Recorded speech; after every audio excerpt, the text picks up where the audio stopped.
भक्ति राधा मेरी माता, पिता मेरो है श्याम।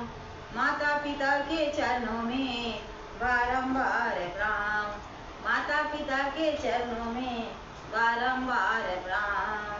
सब द्वार को छोड़कर आयो तिहारे द्वार, हे वृषभानु की लाडली जर मेरी ओर निहार, हे जनक की दुलारी जर मेरी ओर निहार। भक्ति भक्त भगवंत वपु चतुर नाम, भक्ति भक्त भगवंत गुरु चतुर नाम वपुए, इनके चरण वंदन किए नासत विघ्न अनेक। लखन सिया रामचंद्र की जय, पवन सुत हनुमान की जय। आज हम कथा ज्ञान में, अध्यात्म ज्ञान में हम कायाकल्प की साधना के बारे में जानेंगे। कायाकल्प की साधना सबसे पहले किसने की थी? काया मतलब होता शरीर, शरीर की बदलाव जो आज शरीर की बदलाव के बारे में आज जो हम कहते हैं परिवर्तन, शरीर का परिवर्तन जो आज बड़े बड़े वैज्ञानिक डॉक्टर लोग जो कर रहे हैं, तो ये कहाँ से इन्होंने ये शिक्षा, ये ज्ञान कहाँ से अर्जित किया? जो आज इतने चिकित्सालय में शरीर परिवर्तन करने की जो जानकारी है उनको कहाँ से मिली? तो आय कायाकल्प की जो साधना है सबसे पहले किसने की थी, इसके बारे में जाने। और आए कायाकल्प की जो साधना है यानी कि शरीर को परिवर्तन करने की साधना। कायाकल्प मतलब शरीर को परिवर्तन करने की साधना। सबसे पहले ये जो साधना है, माँ पार्वती ने ब्रह्मा जी की तपस्या करके सभी औषधियों का सेवन करते हुए माँ पार्वती ने जब भोले बाबा को कहना पड़ा, माँ पार्वती ने साधना को की थी। सभी औषधियों का सेवन करते हुए, ब्रह्मा जी की तपस्या करते हुए माँ पार्वती ने ये साधना की थी। जब भोले बाबा को कहना पड़ा कि हे पार्वती, आज से तुम 2 रंग रूपों से जानी जाओगी, ये साधना को जब माँ पार्वती ने की, पहले माँ पार्वती जो थी गौर वर्ण की थी, फिर उसके बाद में तपस्या के कारण माँ पार्वती जो है तप के प्रभाव से श्याम वर्ण हो गई थी। और माँ पार्वती ने फिर समस्त औषधियों के सेवन करते हुए, ब्रह्मा की तपस्या करते हुए, फिर माँ पार्वती ने अपनी जो गौर वर्ण था उसको वापस अपना शरीर को परिवर्तन कर ली। तो तब भोले बाबा को कहना पड़ा कि हे पार्वती, आज से तुम 2 रंग रूपों से जानी जाओगी। तुम्हारा गोरा रंग जो है सभी संसार वासियों के लिए कायाकल्प साधना का मार्गदर्शन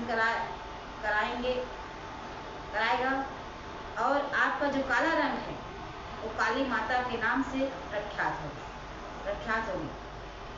इस प्रकार से भोले बाबा को कहना पड़ा, है ना।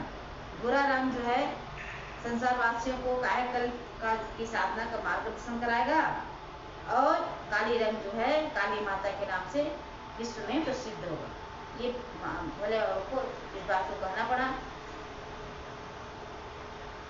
जब माँ पार्वती साधना कर रही थी, कायाकल्प की साधना जब माँ पार्वती कर रही थी,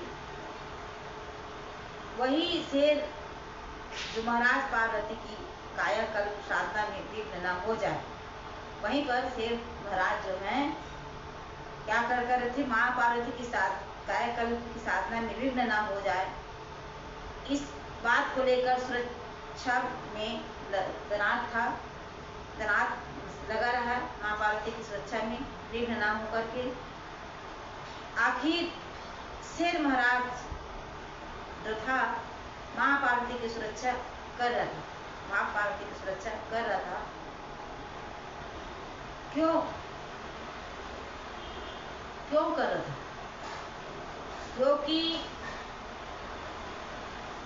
उसी जहाँ माँ पार्वती जो है अपनी कायाकल्प की साधना कर रही थी, वहीं कुछ दूरी पर, गुफा की कुछ दूरी पर एक कथा आती है माँ पार्वती की पहली जो सवारी। शेर महाराज माँ पार्वती की तपस्या में सुरक्षा क्यों कर रहा था, विघ्न न आए करके। तो आए इसके बारे में कुछ जानकारी देते हैं। क्यों कर रहा था? क्योंकि जहाँ माँ पार्वती तपस्या कर रही थी, उसी की कुछ दूरी पर, उस गुफा की कुछ दूरी पर धनवा नाम का एक भील पुत्र था। वो भील पुत्र जो था वो क्या करता, मिट्टी का सिर बना करके शेर महाराज को जीवित करने के लिए, शेर के लिए तप कर रहा था। वहीं कुछ दूरी पर एक तरफ माँ पार्वती जो है तपस्या कर रही थी, माँ पार्वती तपस्या कर रही थी, उसी की कुछ दूरी पर धनवा नाम का भील पुत्र जो था, वो मिट्टी का शेर बना करके शेर महाराज को जीवित करने के लिए, शेर के लिए तपस्या कर रहा था। अब भील पुत्र जो था भोला भाला था, भाई जंगल में रहने वाला बच्चा कैसे रहेगा, भोला भाला ही रहेगा, है ना। उसी समय माँ पार्वती जो है भोले बाबा के साथ प्रकट होकर के उस भील पुत्र धनवा को दर्शन देते हैं।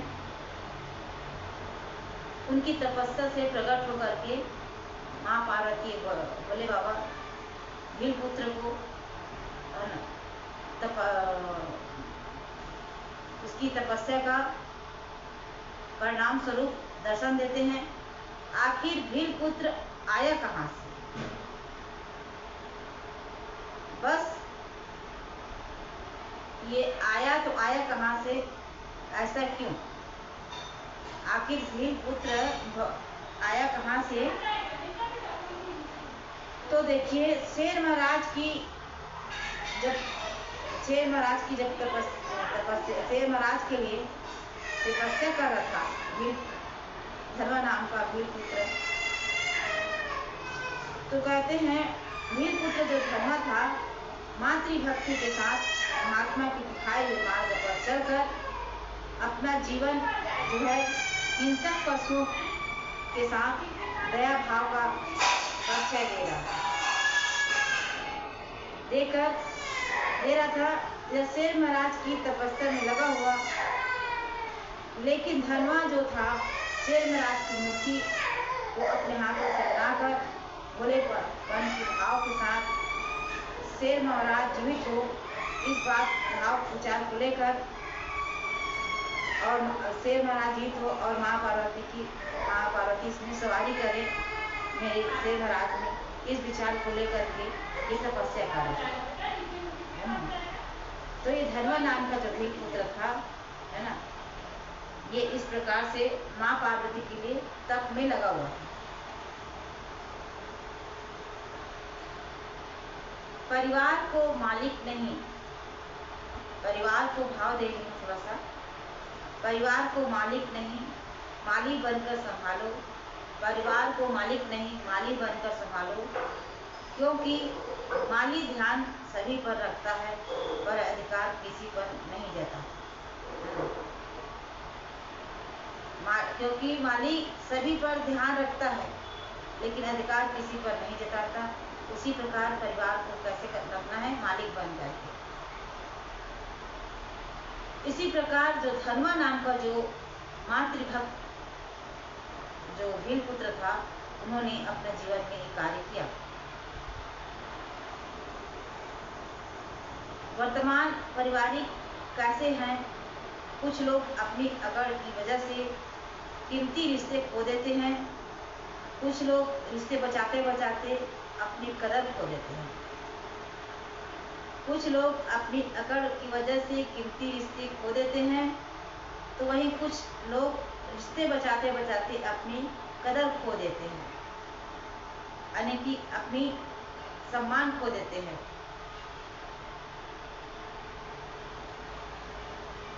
भगवान की भक्ति स्वयं का जीवन अटूट होना चाहिए। भगवान की भक्ति के प्रति स्वयं का जीवन जो है अटूट होनी चाहिए। किसी के भरोसे 2-4 दिन तो जी सकते हो, किसी के भरोसे 2-4 दिन तो जी सकते हो, परंतु पूरी जिंदगी जीने के लिए स्वयं पर विश्वास होना चाहिए।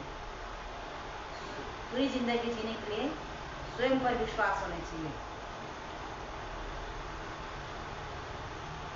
उठाकर फेंक दो उन रिश्तों को समुंदर में, उठाकर फेंक दो उन रिश्तों को समुंदर में, जिनमें वक्त पड़ने पर स्वार्थ की बू आती हो, जिनमें वक्त पड़ने पर स्वार्थ की बू आती हो।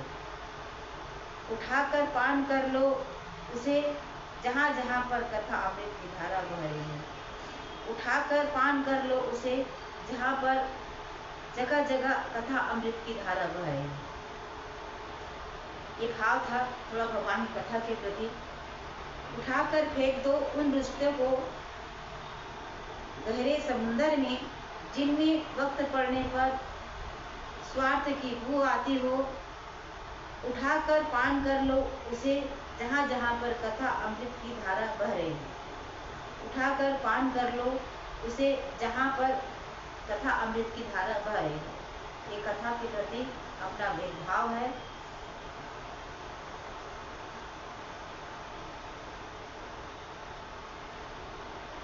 आए थोड़ा भगवान नाम कीर्तन करते हैं। श्री राम जय राम जय जय राम, बोलो श्री राम जय राम जय जय राम।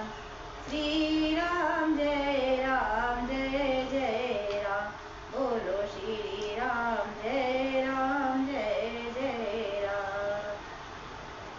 श्री राम जय जय राम, बोलो श्री राम जय जय राम।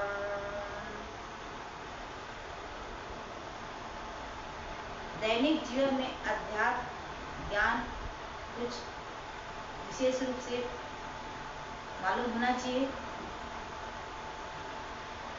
आज हम आपको गुरु वंश परंपरा में जो श्रीमद् भागवत कथा के अनुसार है ना, दुष्यंत और शकुंतला का जो पुत्र है भरत, इनके बारे में जानते हैं। ये भगवान का अंशावतार भरत है। जब दुष्यंत अपनी पत्नी को पुत्र को स्वीकार नहीं किया, जब अपनी पत्नी पुत्र को स्वीकार नहीं किया, तब आकाशवाणी हुई। दुष्यंत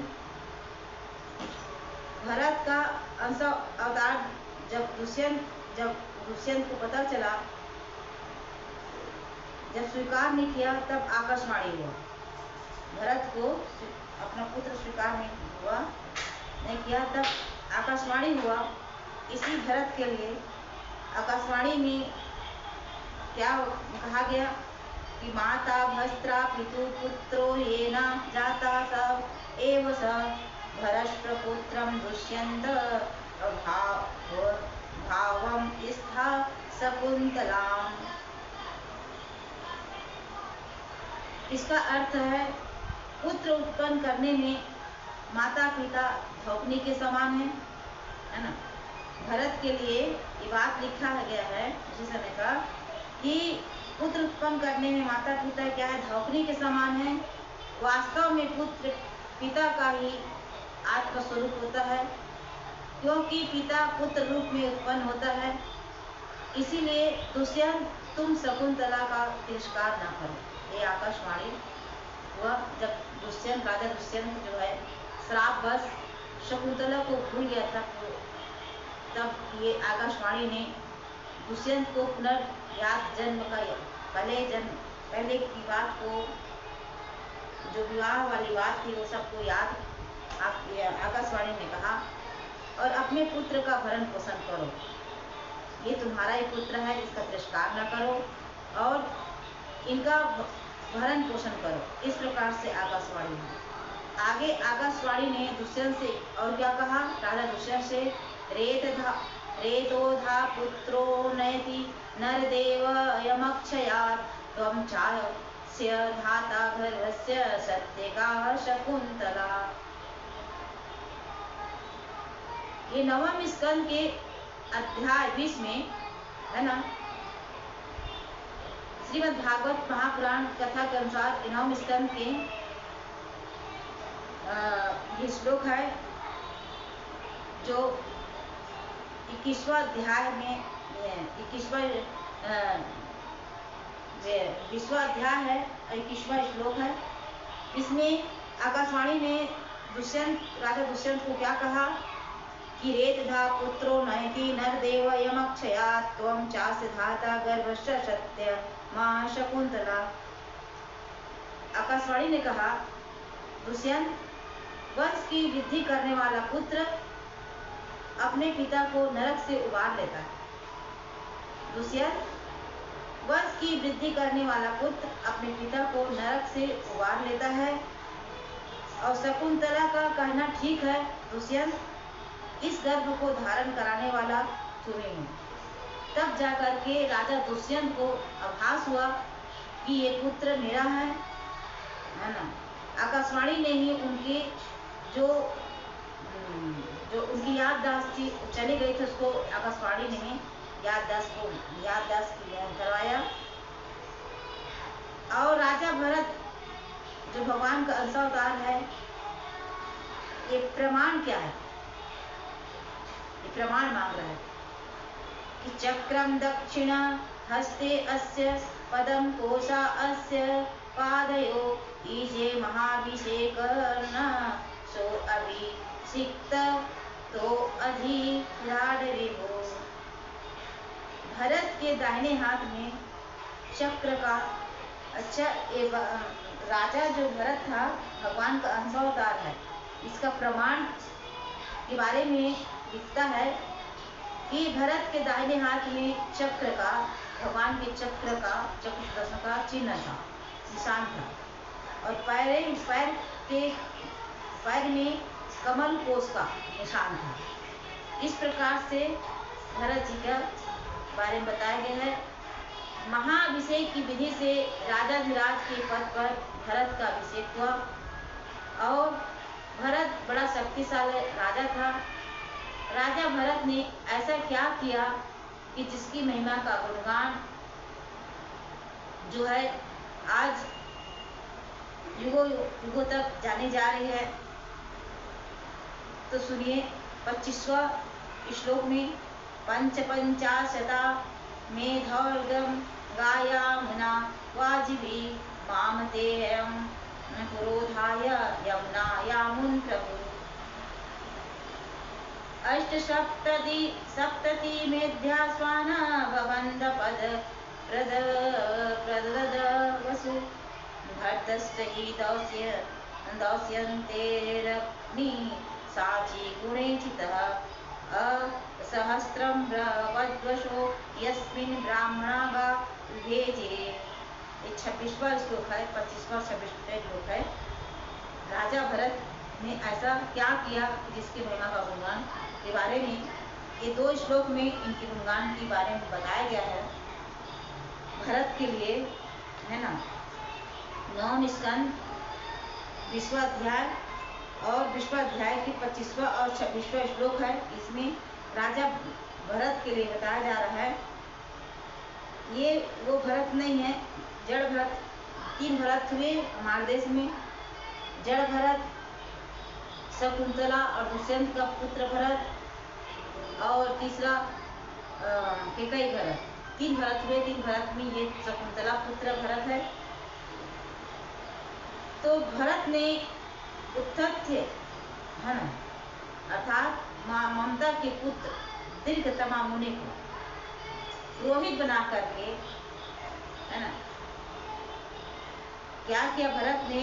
उत्तथ्य ममता के पुत्र दीर्घतमा मुनि को, है ना, पुरोहित बना करके गंगा तट पर गंगा सागर से लेकर गंगोत्री पर्यंत 55 पवित्र अश्वमेध यज्ञ किया। कितना? भरत चरित्र क्या बता रहा है? 55 पवित्र अश्वमेध यज्ञ किया। इसी प्रकार यमुना तट पर भी प्रयाग से लेकर यमुनोत्री तक राजर्षि भरत ने क्या किया? 78 अश्वमेध यज्ञ किया। और इस सभी यज्ञों में भरत ने अपार धन राशि का दान भी किया। यज्ञ में दान भी किया।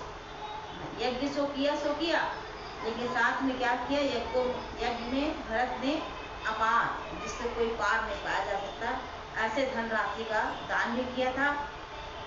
दुष्यंत कुमार भरत का जो यज्ञ था, अग्नि स्थापना बड़े ही उत्तम गुण वाले स्थान में किया गया था, है ना। उस स्थान में भरत ने इतनी गौ का दान दिया था कि एक ब्राह्मण 1000 ब्राह्मणों में प्रत्येक ब्राह्मण को एक बद्ध अर्थात 184 गाय दिया गया। और इस प्रकार से आगे इनके बारे में क्या लिखते हैं? त्रया स्त्री संछत्तम हयस्वान बद्ध्वा विषम पयन निपान दस्यन्नितरं त्यागन्मायं देवानां गुरुमाययो। राजा भरत ने यज्ञों में 133 अर्थात 55 प्लस 58 घोड़े बांध करके राजा भरत ने अश्वमेध यज्ञ में क्या किया था? 133 घोड़े बांध करके, है ना, सभी नरपतियों को असीम आश्चर्य में डाल दिया था कि राजा भरत ने यज्ञ के द्वारा इस लोक में परम यश प्राप्त किया। अंत में राजा भरत ने माया पर विजय प्राप्त की। देवताओं के जो परम गुरु हैं श्री हरि को इन्होंने यज्ञ के माध्यम से प्राप्त कर लिया। भगवान प्रेम से मिलता है, ये हमने इसके पहले वीडियो में बताया। लेकिन प्रेम से मिलते हैं जरूर, लेकिन अगर आपकी श्रद्धा भक्ति भाव है ना, जो उनकी जो क्रिया है भगवान की पूजा पाठ भक्ति भाव के माध्यम से कथा जो भी किया, इसमें जो है बताया जाता है कि यदि इनकी अधिकता अधिक हो तो भगवान की प्राप्ति हो जाती है। मृगाम शुक्लदत्त कृष्णान हिरण्येन परिवितान अदात्त कर्मणि शरणारे नियुक्तानि 14। नवम स्कंद अध्याय 20 का जो 28वां श्लोक क्या कह रहा है? यज्ञ में एक कर्म होता है, उस कर्म का नाम है, यज्ञ में जो कर्म होता है मशरनाथ। उसमें क्या होता है? राजा भरत ने सोने से विभूषित सफेद दांतों वाला काले रंग के 14 लाख हाथी दान किए। पहले का जो धन था गौ हाथी घोड़ा ये धन था, आज जो है मनी है, नोट है, पैसा है। भरतस्य महत् कर्मणा पूर्वे ना परे निपा नैवा पुनर्नैव प्राप्स्यन्ति बाहुभ्यां त्रिदिवं यथा। कहते हैं भरत ने जो महान कर्म किया वह न तो पहले किसी राजा ने आज तक किया है न कर सकता, आगे न कर पाएगा। क्या कोई कभी हाथ से स्वर्ग को छू सकता है? ये काम राजा भरत ने, है ना, दुष्यंत और शकुंतला का पुत्र भरत ने किया। दान पुण्य के बारे में आगे क्या भागवत में लिखा है? राजा भरत ने और क्या क्या किया है? जित्वा पुरासुरा देवाने रशोकांसी भेजिरे देव स्त्रियों नीता प्राणी भी पुनराहरत। 21वां श्लोक में सुनिए राजा भरत के लिए पहले युग में असुरों ने देवताओं पर विजय प्राप्त कर ली थी। देवता लोग रसातल में रहने लगे थे। अब देवता लोग उस समय अपने साथ बहुत सी देवंगनाओं को लेकर के रसातल में चले गए थे। तो राजा भरत ने क्या किया था, देवताओं को रसातल से छुड़ा लिया। इतना दान पुण्य में आगे सो था, लेकिन कीर्ति प्रशंसा इनका बहुत श्रेष्ठ था। सर्व कामान दुहु हतु प्रजानां तस्य रोदसी समाय स्त्रीण व साहस स्त्रीरदिक्षु चक्रम वर्तयत। 32वां श्लोक में लिखा है, भरत जो था इतनी प्रतिभाशाली राजा थे कि भरत के राज्य में पृथ्वी आकाश प्रजा की जितनी सारी आवश्यकता है वो पूरा कर देते थे। राजा भरत जितनी भी आवश्यकता है, आवश्यकता ही आविष्कार की जननी है। तो राजा भरत ने 27,000 वर्ष तक सभी दिशाओं का एक छत्र शासन राजा भी बना था, शासन किया भी था। विदर्भ राज की जो कन्या थी, 3 कन्याओं के साथ दुष्यंत शकुंतला का पुत्र का विवाह हुआ। और भरत ने अपनी तीनों पत्नी से कहा कि हे प्रिय, तुम्हारा जो पुत्र है मेरे अनुरूप नहीं है। तो भरत पत्नियां जो थी भरत के कहने पर डर गई थी और अपने बच्चे को इन्होंने डर के कारण मार दिया। इतना बड़ा इनका दिल था कि अपने बच्चे को मार दे दिया था, सिर्फ भरत के एक कहने पर, एक शब्द कहने पर। तस्यैव वितत्ते वंशे तदर्थं यस्ता सुतं अमरुतैस्तोमेन मरुतो भरद्वाज मुपाददु। भरत का जो वंश है विथत अर्थात विच्छिन्न होने लगा, है ना। भरत का वंश विथत अर्थात विच्छिन्न होने लगा। तब भरत ने संतान के लिए मरुतस्तोम नाम का यज्ञ किया। उसी मरुतस्तोम नाम का जो यज्ञ किया, मरुत गणों ने प्रसन्न होकर के राजा भरत को भरद्वाज नाम का पुत्र दिया। मरुत गणों ने राजा भरद्वाज नाम का पुत्र को दिया, प्रसन्न होकर के। इस प्रकार से राजा भरत की जो है ना महिमा का गुणगान था, ये हमने सुनाने का प्रयास किया।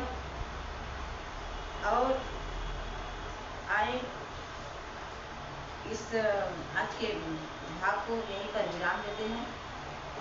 बोलिए राधा कृष्ण भगवान की जय, श्रीमद् भागवत महापुराण की जय।